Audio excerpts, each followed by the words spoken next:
ખેડા જિલ્લાના ચિતલાવ ગામે શિક્ષણ જગતને શર્મસાર કરે તેવી ઘટના સામે આવી છે। ધોરણ 9માં અભ્યાસ કરતી સગીર દીકરી સાથે ચિતલાવ પ્રાથમિક શાળાના શિક્ષક દ્વારા દુષ્કર્મ આચર્યાનો આરોપ ઉઠ્યો છે। આરોપી શિક્ષક શૈલેષ રાઠવા દ્વારા દીકરીને ધોરણ 8 દરમિયાનથી જ હેરાન કરવામાં આવતી હોવાનો પરિવારનો આક્ષેપ છે। બાદમાં દીકરી સાવલી ભણવા ગઈ છતાં શિક્ષકે પીછો ન છોડતા મામલો ગંભીર બન્યો હોવાનું જણાયું છે। પરિવારની ઘટનાની જાણ થતાં પોલીસનો સહારો લેવામાં આવ્યો। ડાકોર પોલીસ સ્ટેશન દ્વારા આરોપી સામે પોક્સો સહિત ગંભીર કલમો હેઠળ ગુનો નોંધાઈ આ મામલે વધુ તપાસ હાથ ધરવામાં આવી રહી છે। ગઈકાલ તારીખ 18/2 કલાક 21 વાગ્યે ડાકોર પોલીસ સ્ટેશનની અંદર એક ફરિયાદ રજીસ્ટર થયેલ છે।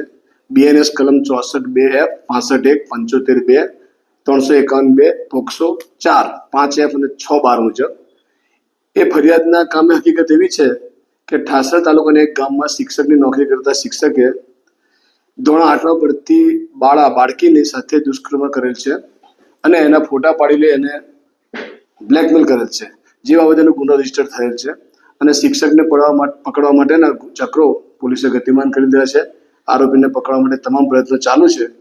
શાળાના પ્રિન્સિપાલને મળ્યા તો શિક્ષક જે છે તે છેલ્લા 10-12 દિવસથી રજા ઉપર છે અને એના જે વતનનું ગામ છે ત્યાં તપાસ ચાલુ કરવામાં આવેલ છે।